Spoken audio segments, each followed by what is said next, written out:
Okay, right. We'll have another chat. We'll have a little chat about some other stuff then, shall we? Okay. What about marijuana? Does everyone know what it is? What is it? The Youth Crime Prevention Project basically came about. Myself and Shane Linford from the Oasis Academy got together and thought it would be good to run something for the young people to try and involve some sort of education into the consequences of crime and antisocial behaviour within the town. This is the fourth one we've done now. Usually it's been done with males, but we decided that we'd try a course with the females as well. And the reason behind that is because mainly it is males who seem to get into more kind of involved with antisocial behaviour, but there are more girls kind of just on the kind of, you know, the outskirts of getting into trouble as well. So we thought, well, let's try and have a course for the females as well.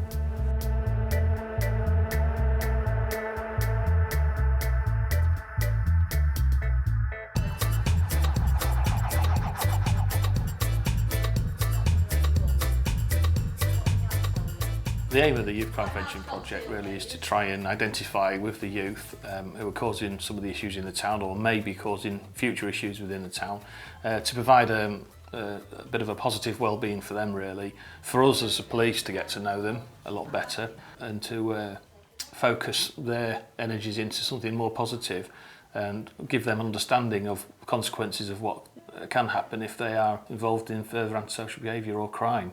For me, it's not just about kind of, you know, we're going to solve everything all in these few weeks. It's about building relationships, up positive relationships up with the young people, and where they get to know youth workers more, they get to know the police better.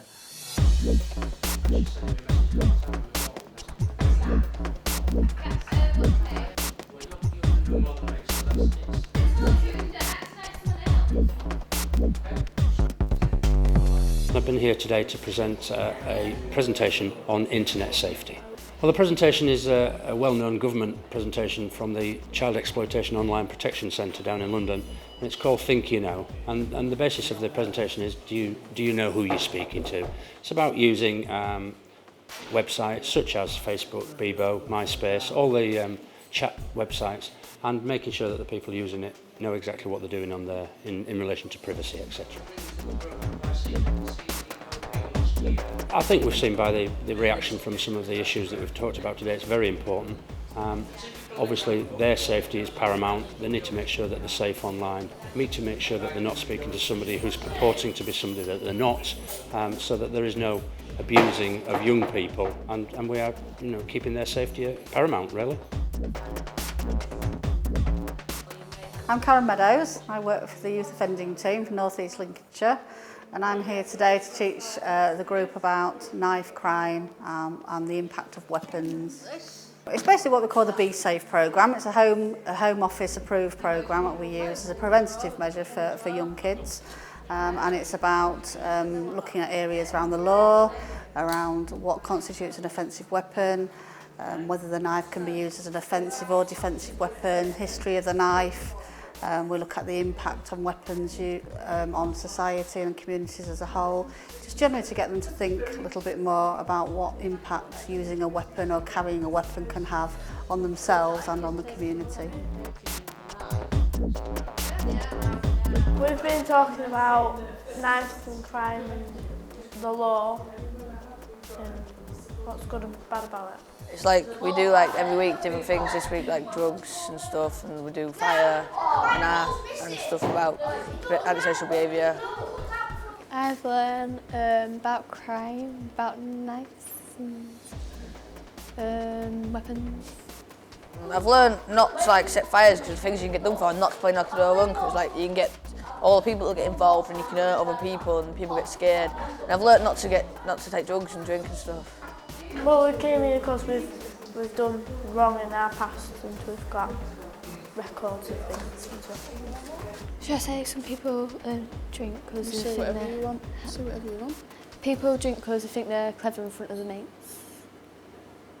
I think for young people growing up, that I think this phrase, it takes a whole village to grow a child, is very true, and that the input that can come from people in the community around them is absolutely essential.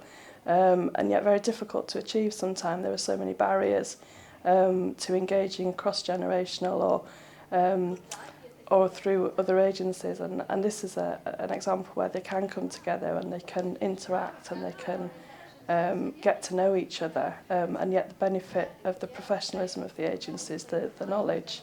In a community like Immingham, everybody knows everybody else, and in actual fact, a lot of the time, other people will step in and stop the students or the kids out on the street stepping out of line. But when they get into a gang, then it becomes a bit intimidating. So I think it's quite important for them to realise how intimidating that can be for other people, and also the consequences of their actions on the community. And not, you know, if you can bring it to more real for them, so if they think of it as their nana or their auntie or their sister, brother, you know, make it more real for them, and then they're less likely to create problems in the community. During the final session, we obviously just want to end it on a bit of a fun and high as well. So one of the things we did on this occasion, we just did like a role play really, and me and Tina role played that we'd have an argument, quite an aggressive argument within the group about using a mobile phone. There was only Shane and I knew about it, so we went in to have this argument, and I had warned him previously that he probably really didn't want to get into an argument with me, but it was quite funny because the student sat next to me as I started arguing with Shane, because she knows me quite well, she's doing this in the seat, trying to get out of the way and pretend she isn't there, which was quite amusing. And that was just to kind of get the girls to realise that, you know, when we do argue and fall out, it does affect other people behind us, and it was just to get an initial kind of feeling of how they felt in that situation. Put your phone away, please. Put it away. No! Put it away. Oh, that's nice, isn't it? Come here with you, Tommy. It's all right, Tina. Come back. Tina, come back. I just got that on camera. I thought they would be on my side, and actually no, they thought I was extremely rude and they were on Shane's side. I think it's proved that they do know that it's rude to be using your mobile phone. They do know the social etiquette, and I really expected them to side with me. So yeah, I was a bit put out by that.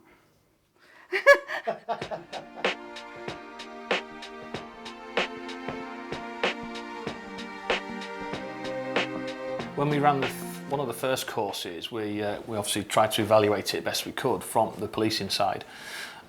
We saw that over the time that the project had been running, compared with the time the project hadn't been running in the same amount of weeks, that calls for antisocial behaviour were reduced by 12%. We couldn't obviously say that was completely attributed to the course, but it certainly had gone some way in my mind to help deliver those figures. So we were pleased with that sort of outcome. I think the project is a success. It's a starter in a way. It's a start to building these relationships and engaging between the adults and the agencies in the area and the young people. I saw the boys project, and I think the boys were very responsive. They took on the messages and clearly were thinking through them. The girls were articulating back a bit more about what they felt and beginning to have a proper dialogue about their end of things. I think it is a start. I think it's something to go on from and develop with the young people and the families. We're looking for the course to continue. This is the fourth one that we've done, and we're going to continue identifying young people, or maybe sometimes bringing some back who've done the course who maybe like to do it again. We've just been donated £300 by One Voice, the community organisation, and that'll allow us to at least do another 3-4 more courses. We think it's a success, both from our policing point of view and from the academy point of view, and we're hoping to continue with it.